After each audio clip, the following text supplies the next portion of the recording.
About your plans, the less energy you have to actually execute them. It's a strange paradox, isn't it? Sharing too much can drain the very momentum you need to succeed.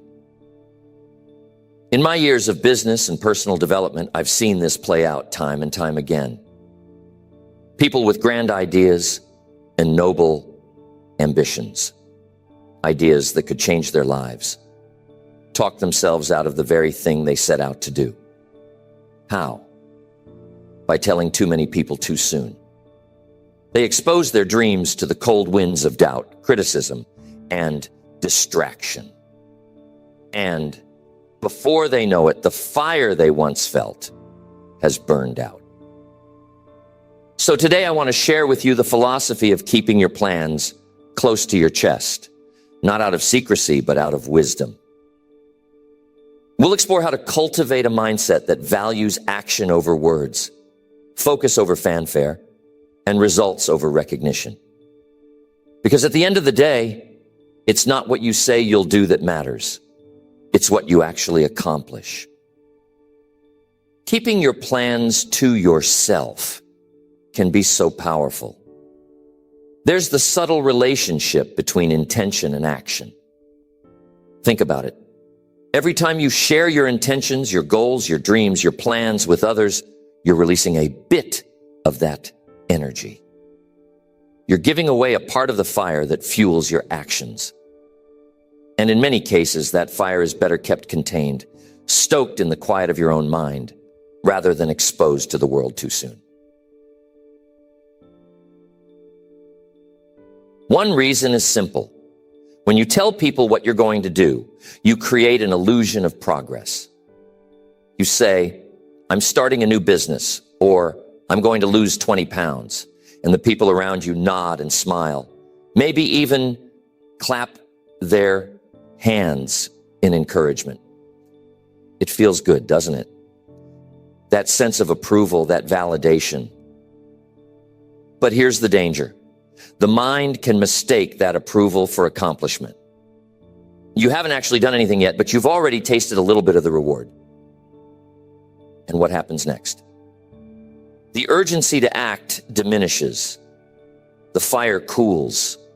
The dream that once seemed so vivid, so full of possibility, starts to feel like something you've already achieved in your mind. So you settle into a state of comfort, and the action, the real, difficult work that makes the dream a reality, gets postponed.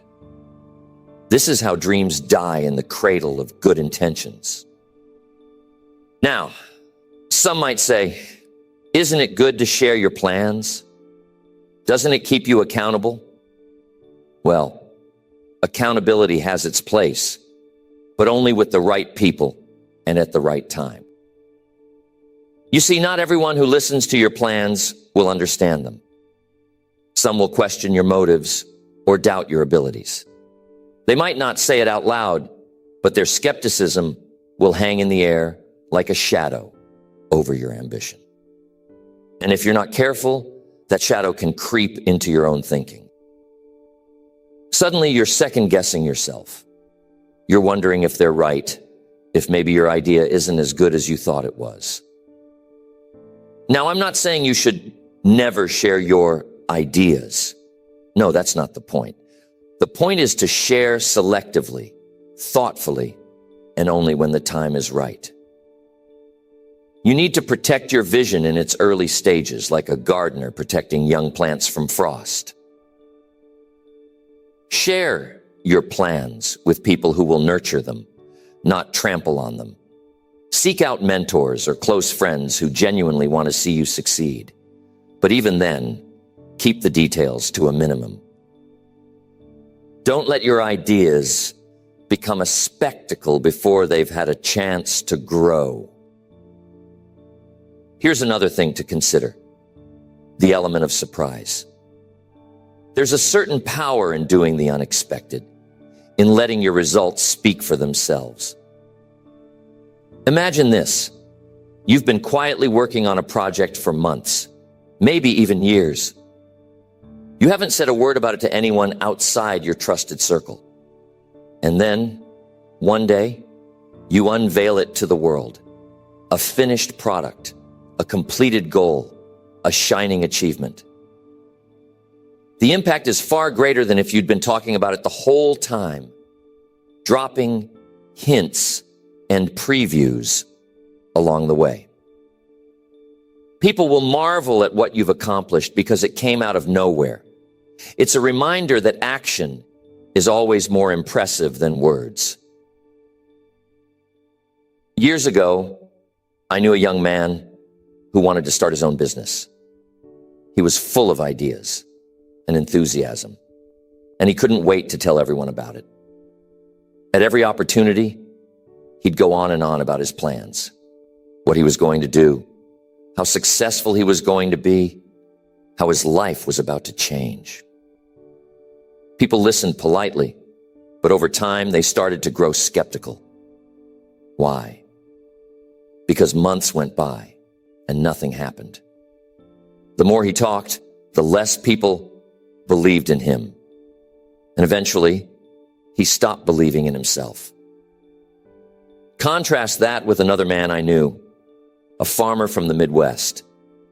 He had a vision to turn his small family farm into a thriving enterprise. But instead of talking about it, he simply got to work. He read books, studied successful farmers, and quietly implemented new techniques. He didn't announce his plans. He let his results do the talking. And when the time came to sell his crops, he shocked everyone with the quality and quantity of his harvest. People asked, "How did you do it?" And he simply smiled and said, "By working when no one was watching." You see, there's a lesson in that. The less you talk, the more time and energy you have to act. The less you seek validation, the more confidence you build within yourself. And the less you share your plans prematurely, the more control you have over your own narrative. It's not about secrecy. It's about strategy. It's about knowing that your dreams are worth protecting and that your actions will always speak louder than your words. How many times have you shared a plan or a goal with someone only to feel the motivation slip away afterward? How many times have you let the opinions of others influence your path? These are important questions because they reveal how much power we give away when we speak too soon. But the good news is, you can take that power back. You can choose to focus on action, to guard your dreams, and to let your success be the thing that speaks for you. The world is full of noise, isn't it? Opinions, distractions, unsolicited advice, they're everywhere. And when you start sharing your dreams too freely, you're inviting that noise into your life. You're opening the door to criticism, doubt, and even envy. These are forces that can derail even the best laid plans if you're not careful. Think about it. When you tell someone about your big idea, how often do they respond with genuine enthusiasm and support? Sometimes they do. But often, people respond with caution, skepticism, or even subtle discouragement. They might say, "Are you sure that's a good idea?" Or, "That sounds risky." Or, "I knew someone who tried that and failed." These comments might seem harmless, but they can plant seeds of doubt in your mind. And doubt is a dangerous thing. It can grow quickly and choke the roots of your ambition. But it's not just the doubters you need to watch out for. There are also the envious, the people who resent your ambition because it reminds them of what they haven't accomplished. They might not say it outright, but their subtle negativity can drain your energy just the same. And then there are the well-meaning advisors, the ones who genuinely want to help, but end up confusing you with conflicting opinions and unsolicited suggestions. All of this noise can pull you away from your original vision, leaving you scattered and uncertain. That's why discretion is so powerful. When you keep your plans to yourself, you're protecting your focus. You're creating a quiet space where your ideas can grow, free from the interference of others. It's like building a greenhouse for your dreams, a place where they can flourish in the right conditions until they're strong enough to face the elements. It's important to start building momentum. Momentum is a precious thing. It's the forward motion you create when you take consistent, purposeful action toward your goals. And here's the key. Momentum thrives in silence. When you're focused on doing the work rather than talking about the work, you build a rhythm. Each small step you take reinforces the next. And before you know it, you've made significant progress. But when you start talking about your plans prematurely, you disrupt that rhythm. You shift your focus from action to explanation, from doing to justifying. And every moment you spend explaining yourself is a moment you're not moving forward. It's like trying to drive a car while constantly stopping to show people where you're going. You lose speed, and worse, you lose the sense of purpose that comes from staying in motion. I want to share another story with you, one that illustrates the power of momentum and discretion. There was a friend of mine who decided to write a book. It was a lifelong dream, and he was determined to make it happen. But instead of announcing his plans to the world, he quietly set a goal to write 500 words a day, every day, until the book was finished. He didn't tell anyone what he was doing, not even his closest friends. He just worked day after day in silence. Months later, he finally shared it with a small circle of trusted people. Their reaction? Pure admiration. They were amazed at what he had accomplished, not just because the book was good, but because he had done it without seeking attention or validation. And when the book was published, it was a success, not because of any grand announcements, but because the work spoke for itself. Now, let me tell you about another friend of mine, someone who was equally passionate about writing.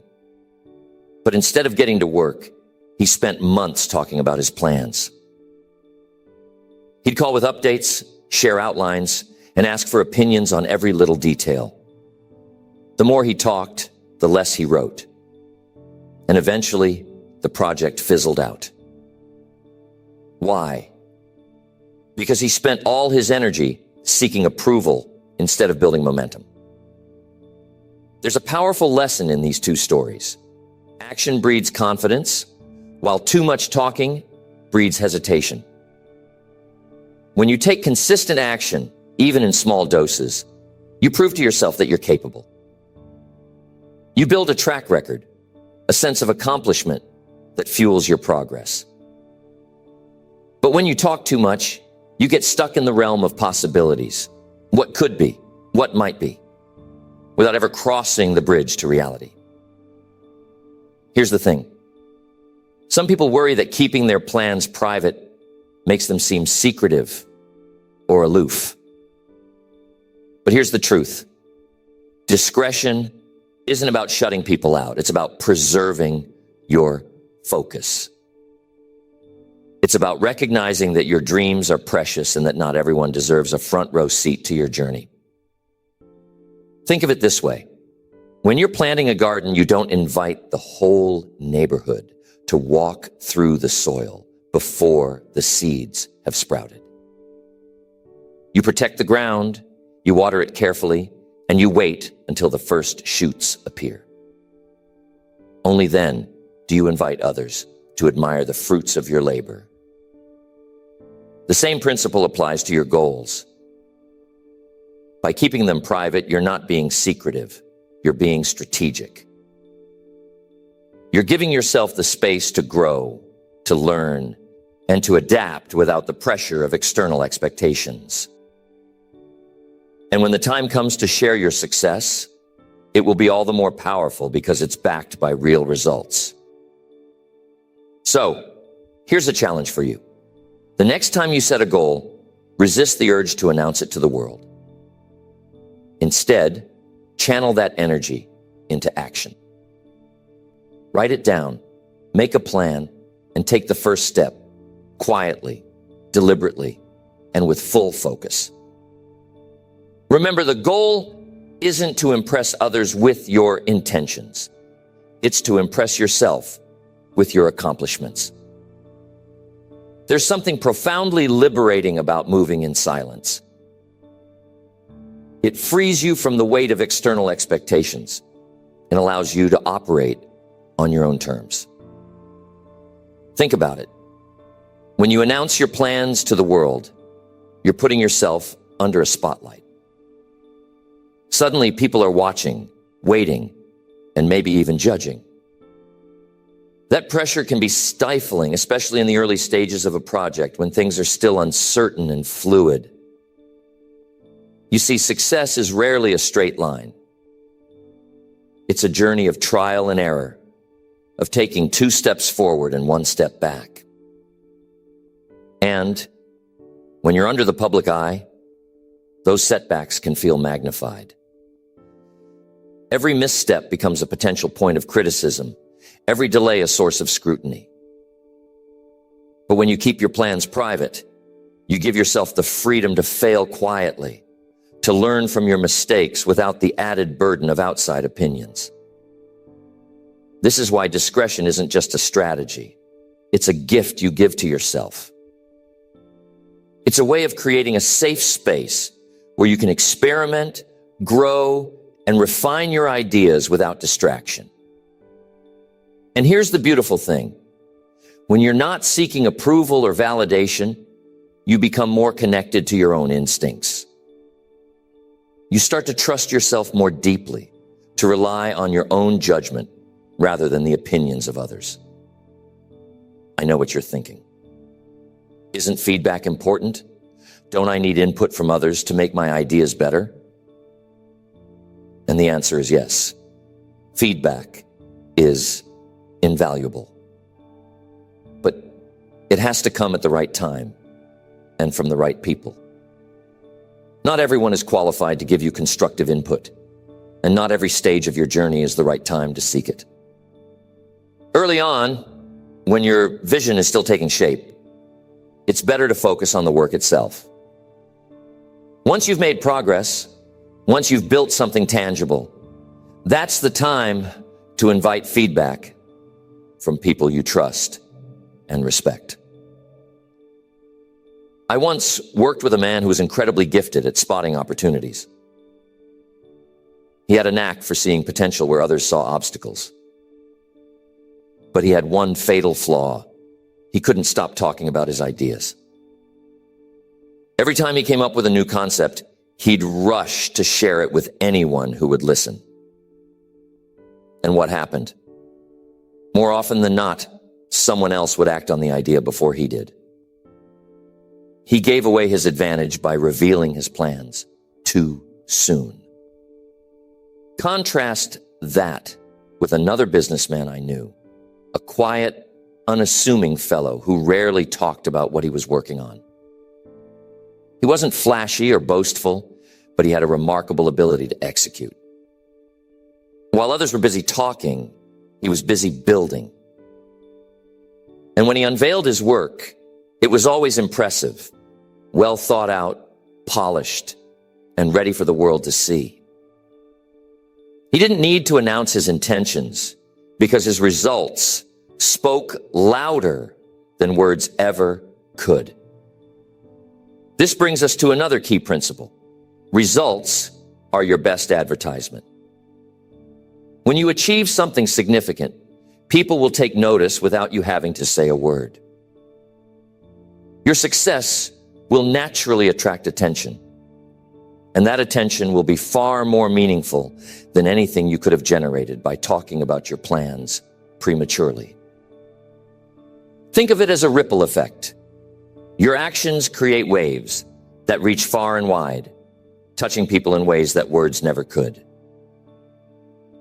But there's another reason to keep your plans private, one that's often overlooked. It has to do with the power of focus. When you share your plans with others, you're not just giving away energy, you're also inviting distractions.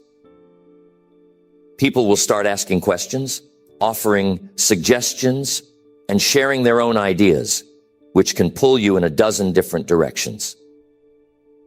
Before you know it, you've lost sight of your original goal, and your once clear vision has become muddled. Focus is one of the most precious resources you have. It's what allows you to channel your energy toward a single point, to cut through the noise and make real progress. And the best way to protect your focus is to limit the number of people who have access to your plans. The fewer voices you have in your ear, the easier it is to stay on track. What would it look like if you applied this principle to your own life? Imagine starting a new project, a business, a creative endeavor, a personal goal, and telling no one about it. Imagine working quietly, steadily, without seeking validation or approval. What might you accomplish in that space of silence? How much further could you go without the weight of outside expectations? This is the essence of what we're talking about today. The freedom to work on your own terms, the power to let your actions speak louder than your words, and the wisdom to protect your dreams until they're ready to be shared. It's not about being secretive or aloof. It's about being intentional. It's about recognizing that your energy, your focus, and your momentum are too valuable to waste on idle chatter. And when the time comes to reveal what you've been working on, when the results are there for all to see, you'll find that your success carries a weight, a substance that words alone could never convey. You'll have the satisfaction of knowing that you didn't just talk about your dreams. You made them a reality. So the idea of keeping your plans private isn't about withholding or hiding. It's about understanding the value of your energy and focus. It's about protecting the fragile beginnings of your dreams, nurturing them in silence until they're strong enough to stand on their own. It's about recognizing that action is always more powerful than words, and that results speak louder than any announcement ever could. When you choose to keep your plans to yourself, you're making a statement, not to the world, but to yourself. You're saying, I trust my ability to see this through. I don't need applause to get started, and I don't need permission to pursue my goals. That kind of confidence is rare, and it's incredibly